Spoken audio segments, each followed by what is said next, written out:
And the Lord is revealing to me that the world will lose another man of God.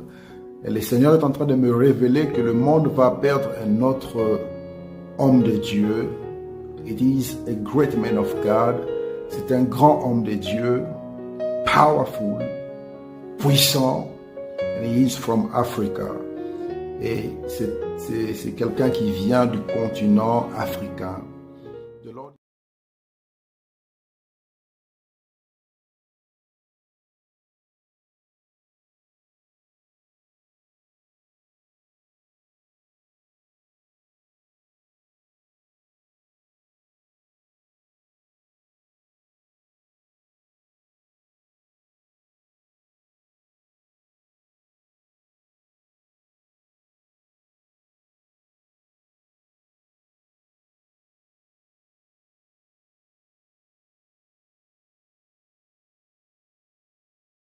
South African Archbishop Desmond Tutu has passed away. The 90-year-old is being remembered as a human rights activist, a Nobel laureate, and a man with enormous compassion for the oppressed.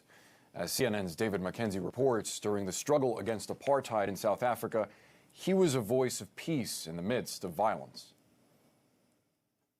You find your cousin being killed.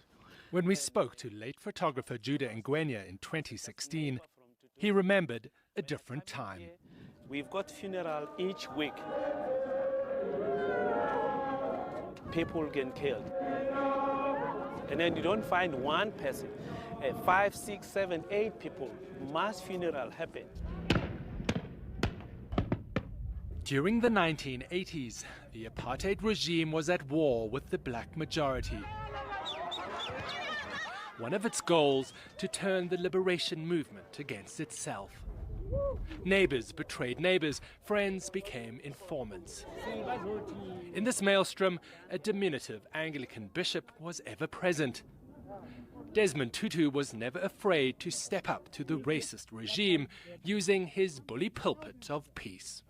During apartheid, Archbishop Tutu's position in the church gave him a semblance of protection, and his deep faith gave him an unwavering moral compass, even when it was deeply unpopular. I am not a politician, even if there are those who say so. I speak from the Bible. The car was standing down there. For Ngwenya, Tutu's defining moment came at a funeral. They said, no, we want him. We want to kill him. Mourners wanted to throw a suspected informer into his burning car, but Tutu saved the man from the mob, saying he should be forgiven, that the struggle should rise above the violence of the state. Tutu is a man of God that talks the truth. Nothing else but the truth. But people listen. People listen to Tutu, no matter what. And during those dark days, with ANC leadership in jail or exile, Tutu was the voice of the struggle. But after liberation, Tutu's embrace of the ruling ANC was awkward. You and your government don't represent me. When the Rainbow Nation faltered, he spoke up on corruption, AIDS policy, diplomacy. One day, we will start praying for the defeat of the ANC government. You are disgraceful. He's an equal opportunity irritant. But Tutu's daughter says now that he's gone, South Africa will lose its conscience. South Africa will lose a champion and a coach. Have mercy on your pardon your sins and set you free from them. She says Tutu always cheered South Africa when it did the right thing and consistently called the country to task when it did not.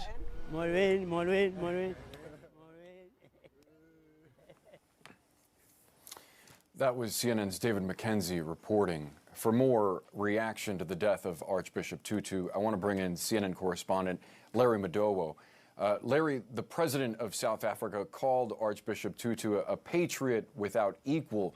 He obviously played a pivotal role in bringing about an end to apartheid, but that's really only part of his legacy.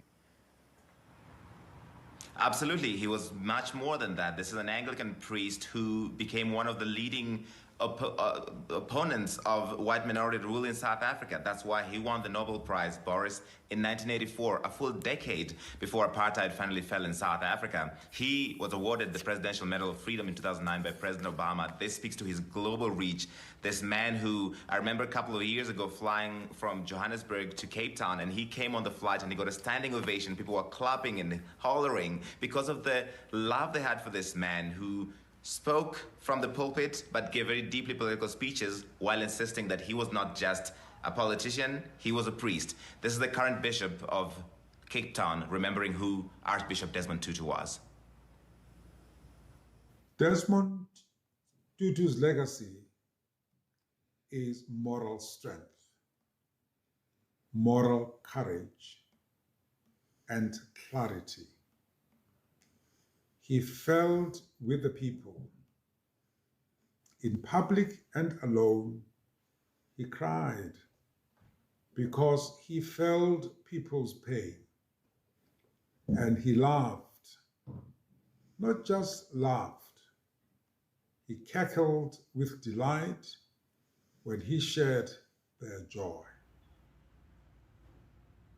Desmond Tutu was often called the Arch, but he had a great sense of humor even when he discussed serious issues. And beyond apartheid in South Africa, he spoke out on major international issues. He was opposed to the Iraq War. He formed Condoleezza Rice to express his opposition to that. He campaigned for LGBTQ rights, which is a controversial topic in South Africa and across the African continent here. He campaigned for Palestinian statehood. He, in later life, was one of the elders, this group of international leaders set up by Nelson Mandela. So he was a man who really did speak out against injustice wherever he saw it around the world. And today there is mourning all across Africa. One of the greatest Africans, one of the most consequential leaders ever to have lived has fallen. And in South Africa, there will be a lot of people who are sad today because he's one of the last generation of Nelson Mandela, people who fought to make sure that it was a just and equal world, not just in the African continent, Boris, but around the world. He was a global icon and set an incredible example. Larry Madowo from Kenya. Thank you so much. Toujours couronné de ses cheveux blancs qui lui conféraient l'autorité des anciens. Desmond Tutu était l'homme des sermons enflammés qui rassemblaient des foules immenses. Apôtre de la non-violence, il a mené sa lutte contre l'apartheid armé de ses seuls discours et n'a cessé de manifester pour la libération des prisonniers politiques. Lorsque le leader noir Steve Biko est assassiné en 1977, Desmond Tutu prononce le prêche lors des funérailles. L'ambiance est électrique, le désir de vengeance gronde. L'archevêque appelle une fois de plus à la non-violence. J'ai pris un sacré risque quand je les ai fait répéter « Nous serons tous libres un jour, noir et blanc ». Et je leur ai dit « Répétez après moi ». Et ils l'ont fait. Au plus profond de notre esprit, nous les Sud-Africains, nous savons que c'est notre destin d'être ensemble. Ensemble, au sein de cette nation arc-en-ciel qu'il appelait de ses voeux. Une phrase, un concept qu'il a rendu célèbre. Pour ce combat non violent contre l'apartheid, il reçoit en 1984 le prix Nobel de la paix. 10 ans plus tard, lorsque le régime ségrégationniste tombe, Nelson Mandela, désormais président, lui confie naturellement la direction de la commission Vérité et Réconciliation. Pendant plus de 2 ans, il écoute les récits d'emprisonnement, de torture, et fond parfois en larmes. Une image qui émeut à l'époque, au-delà des frontières de l'Afrique du Sud. Rescapé d'un cancer de la prostate, il décide d'exporter son combat pour ce qui lui semble juste. Il s'affiche alors régulièrement en compagnie d'autres prix Nobel de la paix, Aung San Suu Kyi en Birmanie, ou encore le Dalai Lama, à qui il sert de porte-parole. Pourquoi le gouvernement chinois a peur de vous ?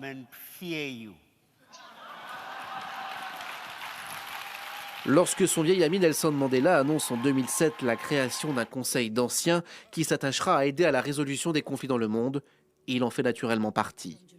Mais en 2010, à 79 ans, la fatigue se fait sentir. Il annonce son retrait de la vie publique. Au lieu de vieillir tranquillement à la maison avec ma famille, en lisant, en écrivant, en priant, en pensant, j'ai passé trop de temps dans les aéroports et les hôtels. Un vœu pieux, car depuis, il a continué à sillonner la planète. Des camps de réfugiés du Soudan du Sud à la Côte d'Ivoire, divisés par des mois de crise post-électorale. L'âge ne l'a pas assagi. Et il n'a jamais hésité à dire ce qu'il pensait, quitte à provoquer la controverse. Il dénonce ainsi la politique israélienne vis-à-vis des Palestiniens, y voyant un nouvel apartheid. Mais il a surtout dans son viseur le président Jacob Zuma, qu'il accuse de corruption. En 2013, il annonce qu'il ne votera plus pour l'ANC, le parti au pouvoir qui a fait tomber l'apartheid. Des propos qui ne seront pas sans conséquences. En décembre, Nelson Mandela meurt à 95 ans. Alors que les dirigeants du monde entier se déplacent pour lui rendre un dernier hommage, l'archevêque n'a droit qu'à 2 minutes de discours pour saluer la mémoire de son frère et ami. Un homme dont la vie était respectée.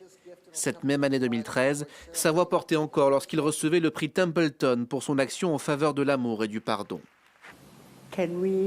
Est-ce que l'on pourrait remettre un sourire sur le visage de Dieu? Les sourires et les rires, les bons mots et les danses. Malgré la lourde et triste histoire des hommes qu'il a traversée, Desmond Tutu avait la foi, celle de pouvoir mettre un terme aux injustices.